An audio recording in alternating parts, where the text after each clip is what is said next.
Hi, my name is Stacy Carmona, and I am the Director of Cystic Fibrosis Patient Advocacy at Kroger Specialty Pharmacy, and I'm also an adult living with cystic fibrosis.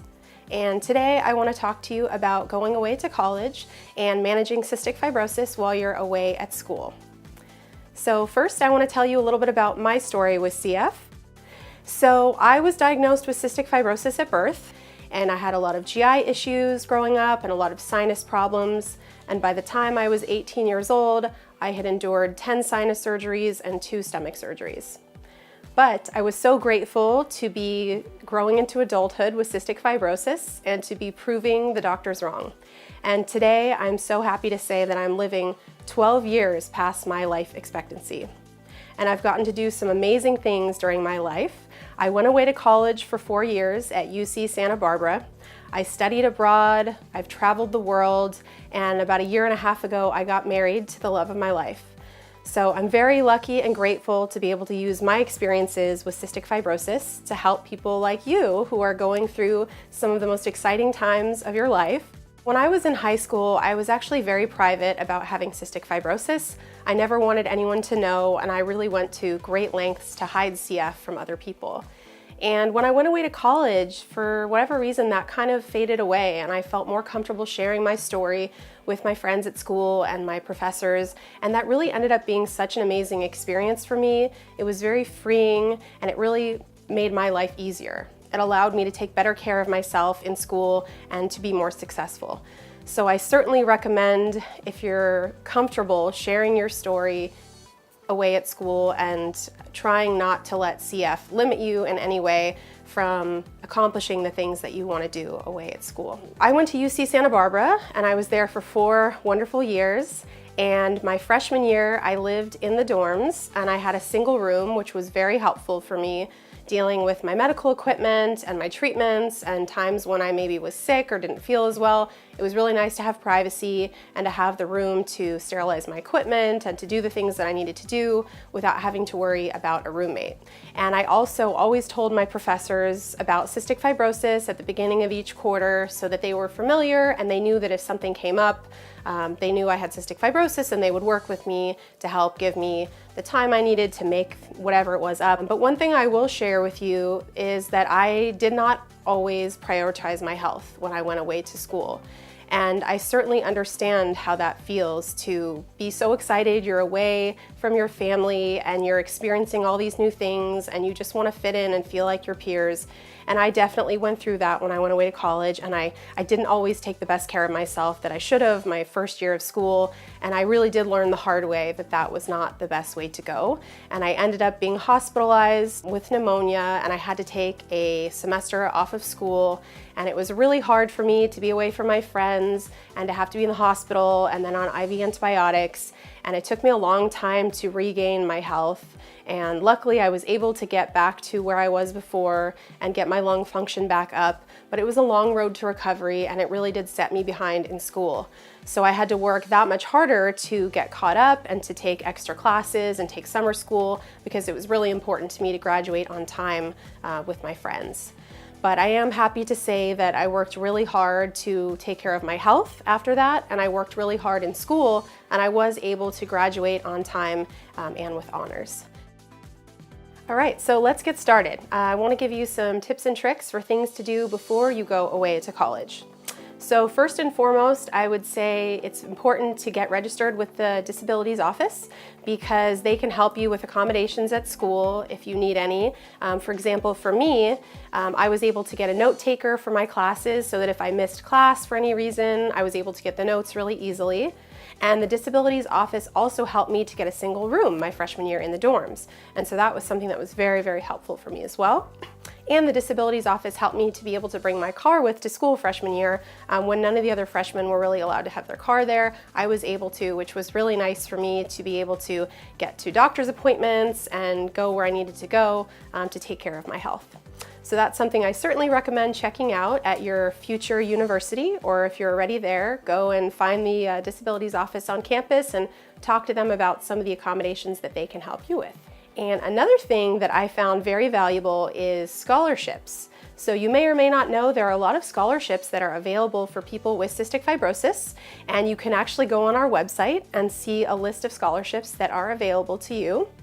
And I would just advise that you make sure to check those out well in advance of when you're going away to school so that you have plenty of time to apply and meet the deadlines for the different scholarships. Another thing that I would definitely recommend is making sure that you check out your options for housing, because there are so many different kinds of housing accommodations at school. There's dorms, there's apartments, there's suites, all kinds of different options. It's nice to find one that's going to work well for you and where you're going to be comfortable, making sure that you can take care of yourself and do the things that you need to do every day to manage your cystic fibrosis, and also set yourself up to be successful in school.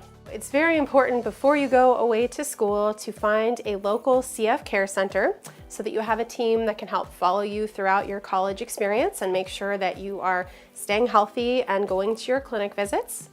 And if there isn't a CFCare team near your school, then I would definitely recommend finding a general pulmonologist that you can see in case of emergency if you're having any sort of health problems. And it's also a good idea to familiarize yourself with the local hospitals and ERs just in case of emergency so you know where to go. And along those same lines, it's also important to have a transportation plan for how you're going to get there. So in case you don't have your car with you at school, you want to make sure you know how to best get to the local hospital or ER, and also how to get to your doctors in case you need anything for your care.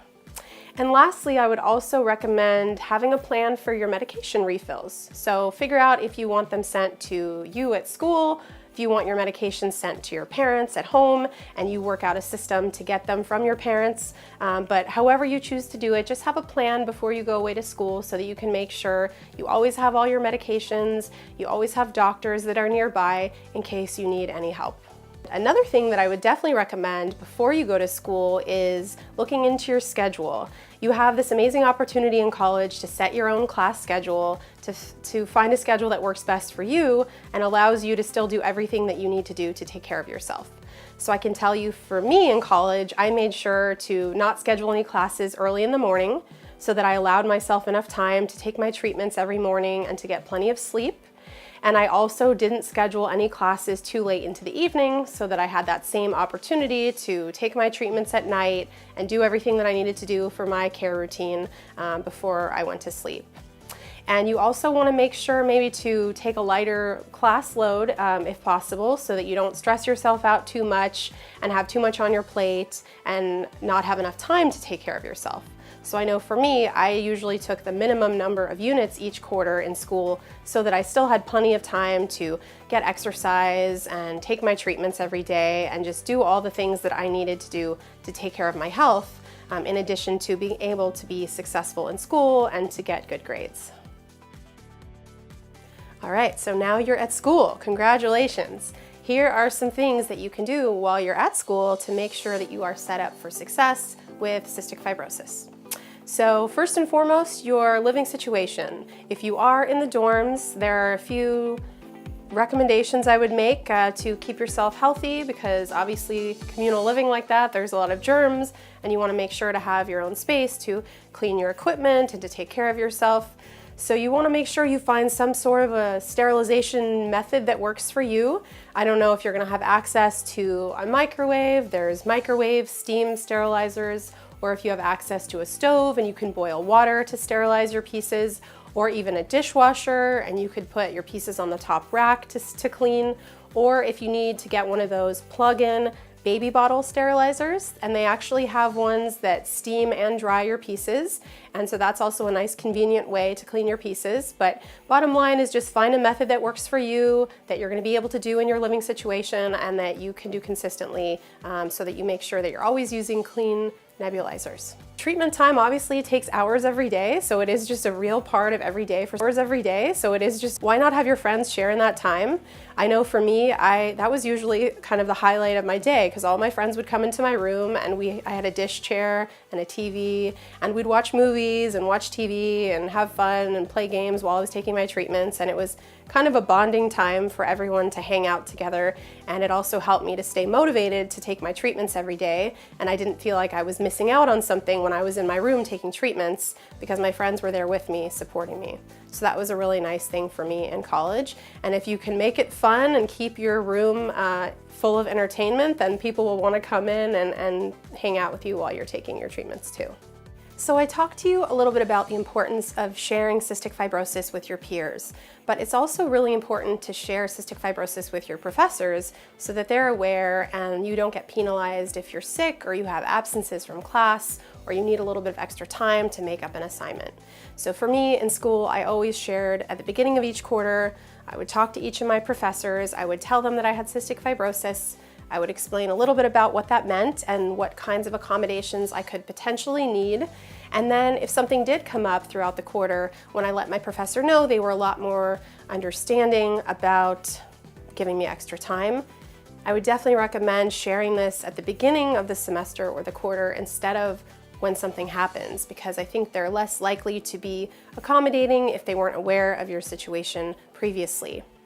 And they may require a doctor's note, which is no problem. Don't take any offense to that. And I'm sure your cystic fibrosis doctor or pulmonary doctor would be happy to write you a note if you need a little bit of extra time or you've been sick or worst case scenario, you were hospitalized and you need a lot of extra time to make things up. So just make sure to share that with them. I think in the end, it will definitely benefit you.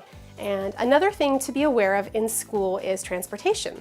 So if you can bring your car to school, that's ideal. Obviously, that allows you more flexibility to get where you need to go, whether that's the doctor or running errands or the hospital. If you can't bring a car with you, then I would definitely recommend finding some public transportation, or maybe you have a friend that has a car that can take you around, because it's important that you have a plan if you need to get somewhere and take care of your health, that you have a way to get there.